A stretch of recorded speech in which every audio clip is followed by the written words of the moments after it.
Hey, hi, welcome to our channel. This is your BRS. So இன்றைக்கி என்ன பார்க்க போகிறோம் பார்த்தீங்கன்னா ஹோம்மேட் ஐஸ்கிரீம் தான் பார்க்க போகிறோம். ஸோ இந்த ஐஸ்கிரீம் பேக்கேஜ் தான் வாங்கிட்டு வந்துட்டேன். இதோட ரேட் பார்த்திங்கன்னா 55 ருபீஸ். ஸோ இந்த பவுடரும் தென் மில்க்கும் வச்சு ஈஸியாக நம்ம வந்து ஐஸ்கிரீம் மேட் பண்ணிடலாம். ஸோ இது ஒரு நல்ல பேக்கேஜாக இருக்குது. இதுக்கு பின்னாடி பார்த்திங்கன்னா என்னென்னா எப்படி இது ப்ரிப்பேர் பண்ணுறதுன்றது சொல்லியிருக்காங்க. வெறும் பால் தென் இந்த பவுடர் என்எஃப் அதுவே போதும். ஸோ இது வந்து ஸ்ட்ராபெரி ஃப்ளேவரில் நான் வாங்கியிருக்கேன். ஃபர்ஸ்ட் இதுக்கு என்ன தேவைன்னு பார்த்தீங்கன்னா ஃபஸ்ட் மில்க் மட்டும் தான் தேவை, வேறு எதுவுமே இல்லை. நல்லா பாலை வந்து காய்ச்சிக்கணும். நான் வந்து 2 கிளாஸ் பால் தான் எடுத்திருக்கேன் இன்றைக்கி. ஃபஸ்ட்டு பாதி செஞ்சு பார்க்கலாம் எப்படி இருக்குன்ட்டு.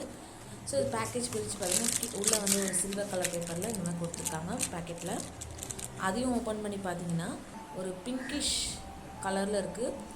டேஸ்ட்டும் சூப்பராக இருக்குது. இதிலே சுகர் எல்லாமே ஆட் பண்ணியிருக்காங்க. நம்ம எக்ஸ்ட்ரா ஃப்ளேவர்ஸ் எந்த சுகர்ஸும் ஆட் பண்ணணுன்னு அவசியமே இல்லை. ஸோ சர்க்கரையும் பார்த்தோன்னா நல்லா செம்ம டேஸ்ட்டாக இருந்தது. ஸோ நெக்ஸ்ட்டு அதுக்குள்ளே சைட் பை சைட் பாலும் காய்ச்சியாச்சு.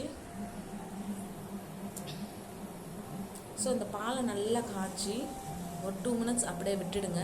அதிலே கொஞ்சம் பாயில் ஆகட்டும். பொங்கின பிறகு அதுக்கப்புறம் அதை வந்து நம்ம என்ன பண்ணணும், நல்லா ஆற வச்சிடணும். ஸோ இப்போ வெளில கொடுக்குற ஐஸ்கிரீம்ஸ்லாம் நான் ஒத்துக்கிறதே இல்லை. பெட்டர் அதுக்கு நம்ம இந்த மாதிரியே நம்ம என்ன பண்ணலாம், ஈஸியாக செஞ்சு கொடுத்துடலாம். 10 மினிட்ஸ் தான் ஆச்சு இந்த ஐஸ்கிரீம் செய்கிறதுக்கு. ஸோ இது நல்லா ஆற வச்சு எடுத்துருங்க இந்த பாலை. ஆறின பிறகு இது ஒரு மிக்ஸி ஜாருக்கு நம்ம மாற்றிக்கலாம். ஸோ பிளெண்டர் இருந்துச்சுன்னா நீங்கள் பிளெண்டர்லேயே மிக்ஸ் பண்ணிக்கலாம். இல்லைனா நீங்கள் இந்த மாதிரி ஜாரில் மாற்றிக்கோங்க பால். தென் நம்மளுக்கு எவ்வளோ அமௌண்ட் ஆஃப் பவுட்ரு அந்த பவுட்ரு வேணுமோ அந்த அமௌண்ட் போட்டுக்கோங்க. இப்போ நான் வந்து இந்த மாதிரி ஸ்பூனில் வந்து கரெக்டாக 5 ஸ்பூன் போட்டிருக்கேன். ஸோ ஃபர்ஸ்ட் டைம் செய்கிறதுனால நம்ம செஞ்சு பார்க்கலாம் எப்படி நல்லா டேஸ்ட்டாக இருக்கான்ட்டு. ஸோ இது மாதிரி நல்லா இதை பிளெண்ட் பண்ணி எடுத்துக்கோங்க. ஒரு 2 மினிட்ஸ் நல்லா ஓட விடுங்க. இந்த மாதிரி ஃபோமியாக நுறையா மேலே வந்திருக்கும். ஸோ இது என்ன பண்ணுங்கள், ஒரு பிளாஸ்டிக் ஜாரோ இல்லை ஒரு பிளாஸ்டிக் பாட்டிலோ இல்லைனா நம்ம ஒரு குல்ஃபி மேக்கிங் அந்த ஐஸ்கிரீம் மோல்டு அந்த மாதிரி எது இருக்கோ அதில் ஊற்றிக்கலாம். நான் இப்போ வந்து ஒரு பிளாஸ்டிக் டப்பாவில் ஊற்றிருக்கேன். ஸோ ஃப்ரிட்ஜில் வச்சிடலாம்.